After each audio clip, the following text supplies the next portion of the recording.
रुचि, तुम्हें याद भी है तुम्हारा मायका भी है, जहाँ तुम्हारे मम्मी पापा, भाई भाभी और छोटी बहन रहती है।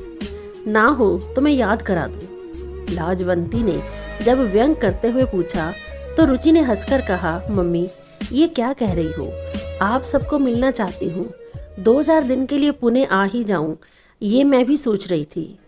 मयंक भी कल ही कह रहे थे कि पूरा 1.5 साल हो गया तुम्हें पूना गए, ना राखी में गई, ना भैया दूज में पहुंची भैया के पास। संक्रांति में मुझे भी छुट्टियां होंगी, उसी में अपने घर हो आओ। माँ बाप को भी आस होती है कि बच्चों से मिलने की। अम्मा बाबूजी को मैं देख लूँगा, स्वाति भी है ना। ये बात तो दामाद जी ने सही कही बिटिया, तुम्हारे पापा की भी तबीयत थोड़ी ऊपर नीचे होती रहती है, वह भी तुम्हें याद करते रहते हैं। 1-2 लड़के देख रखे हैं छुटकी के लिए, आओ तो लगे हाथ तुम भी देख लेना।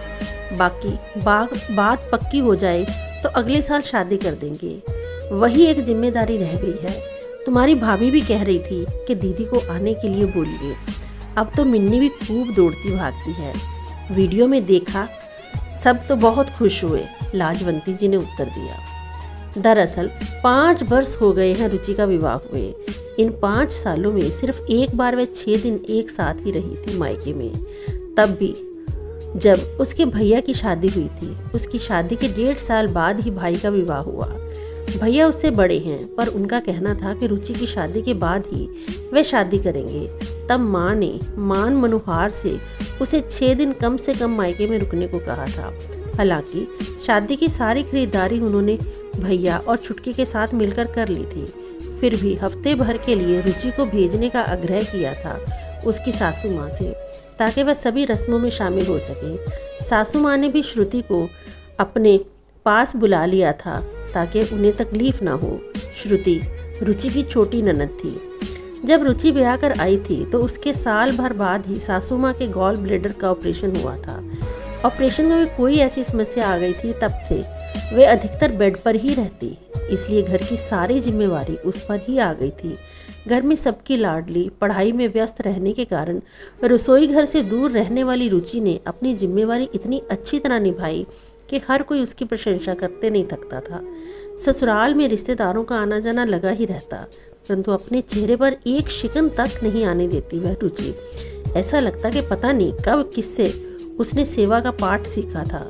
सास ससुर ही यदा कथा स्वाति यानी छोटी ननद को बहुरानी का हाथ बटाने को कहते, अन्यथा रुचि हंसते हंसते इधर से उधर दौड़ती रहती है। पति भी उसे कहते हैं कि वह कभी तो आराम कर ले, पर वह है कि रात दिन सबकी सेवा में लगी रहती है। बीच बीच में मिन्नी की देखभाल भी वह करती है। मिन्नी के साथ ससुर भी अच्छा खासा समय बिताते हैं। स्वाति भी उसे असीम प्यार करती है, इसलिए मिन्नी की चिंता उसे अधिक नहीं करनी पड़ती। इस कर्तव्य को निभाने में वह इतनी अच्छी है कि मायके जाने की कभी जिद नहीं करती। उसे ऐसा लगता है कि एक माँ से मिलने जाने के लिए उसे दूसरी माँ को छोड़कर जाना होगा, जो अब पहला कर्तव्य है। मम्मी पापा से वह सेल फोन पर दिन में 2 बार अवश्य बतिया लेती है। वीडियो कॉल भी सप्ताह में 1-2 बार कर लेती है। मिन्नी को भी वह वीडियो चलाकर दिखा देती है। तुतलाती मिन्नी को उछलते कूदते देख नाना नानी बहुत खुश होते हैं, इसलिए वह भोपाल से पुणे तक जाने में इतना समय ले रही है। उसकी सासू माँ इस एहसास से रिक्त नहीं है कि उसकी बहू उसकी सेवा में इतनी तत्पर है कि मायके तक जाने का नाम नहीं लेती। धन्य है रुचि, सासू माँ को गर्व होता है ये सोचकर कि उसने इतनी अच्छी बहू पाई है। लोग न जाने क्यों बहुओं को बेटी नहीं मानते।